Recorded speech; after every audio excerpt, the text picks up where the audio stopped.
Yeah, I think the Syndicate program is a special thing. I haven't seen it in other brands done that way, organically in a way, because it is very organic. Nobody tells you what to believe or how to think or what it should be like. We have a very diverse team, whether it's me or John or Benny or Rob or Ali Nicholson or Jamie Ball. They ride all the different skis, and to see them all ride them in different ways is really cool. I think that's maybe where we stumbled at the beginning, 16 years ago. It was me and Dave and Bob and you, Marcus. It wasn't diverse enough. It wasn't diverse enough to get a complete picture. You get a complete picture so much quicker if you get a diverse group of people riding the same product. It's discussions, it moves forward, and then with moving it forward, you're gonna make mistakes. And when you make mistakes, you can learn. Dave's amazing because he'll listen, and I've learned that from him. So I try and listen more now. And people tell you, if you're not listening and not open, then you won't hear the words coming out of their mouth. But if you can listen, they'll tell you, and they'll tell you over and over and over again. And sometimes you've got to listen to those words and try and actually literally listen to them, instead of trying to put them through your own filter and then recreate your own narrative. I think really empowering the athletes with the information to know what they're riding in terms of data, like Will knows or John knows that he has a preference for a certain bevel size or a certain bevel radii or a certain rocker radii or a certain width profile. And I think probably the other pros on the dock have no clue. Doesn't mean they're not great skiers. They just weren't given the opportunity to have the information. It's kind of like held back by people like myself or the engineers who said, oh, you're the athletes, we're the engineers, we're the experts. We'll watch you, we'll figure out what you need, and we'll put it together. Where at HO, we're a little bit more open with the information. We let them explore, go on tangents. We don't maybe, restrict them. Even when we don't agree, we're like, go down this rabbit hole, let's find the limits. And that's where you make breakthroughs, where you find new ways of doing things. Otherwise, that's how you get out of your own way. If you made a ski and the ski was terrible and you never made another ski again, then that'd be a failure. But if you make a ski and it's terrible and then you understand why it's terrible, that's not a failure, that's success. That's the only way you succeed is if you make mistakes.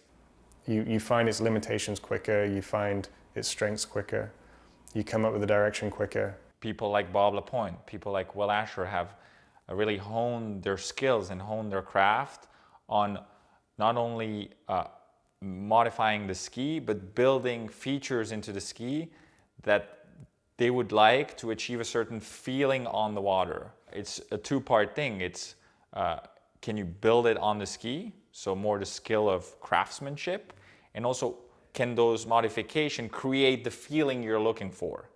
And then the next step is, okay, now I need the craftsmanship skills to modify the ski the way I would like to create that feeling. So then you do that. And if you can't, somebody like Bob will, or somebody like will, because they have all this experience of doing it for years and doing it at the top of the sport, and their accomplishment supporting that. I'm a tinker, I'm a builder.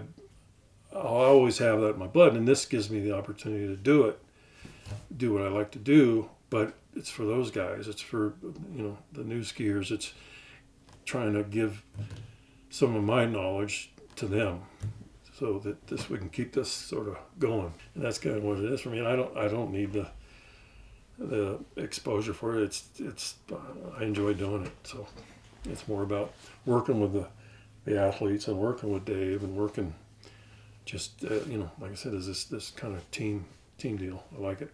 The experience of somebody like Bob LaPoint, the experience of someone like Will Asher can really take you to the next level, because they have the experience of how the whole package is supposed to work together. And where you're getting into it, someone like myself, the picture is not as big for you. You're more focused on a smaller part of the picture.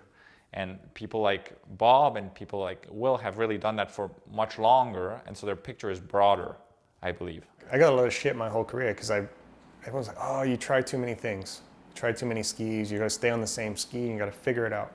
Like, maybe. But how do you gain experience? How do you then become a useful expert in a field if you don't have any experiences? There's people out there that have ridden the same ski their whole damn career. They're going to be an expert of that one piece. If the program goes the way it's going with the same progression we've had in the last couple of years, those people they're going to be in trouble. Just because the dynamic and the fun that we're having, whether it's me or somebody else on the team, are going to get a ski that's just going to blow everybody out the water. It has to happen. It's progressing so fast. You got Dave, you got Big Dave, the machinist, and the amount of time I've spent on the phone with him and Dave just ironing out the creases. It's like the weeds. It's the stuff in between the bevels. It's the stuff in between the concaves. These little details are the things we're starting to get to. And they make a huge difference in the performance of the ski. Just seeing their passion, seeing the fact we have someone that will take on the hard project, will take on the time, will put in the hours. It gives us faith then to get back in the shed, make something that is exactly what we want. We're going to redefine it exactly how it should be, and they're going to be able to build it. Now the problem is they build exactly what I want. I don't have an excuse anymore. In the past, maybe I was like, not exactly what I want. I'll doctor it after the fact. Now it's like, shit, I got to get better.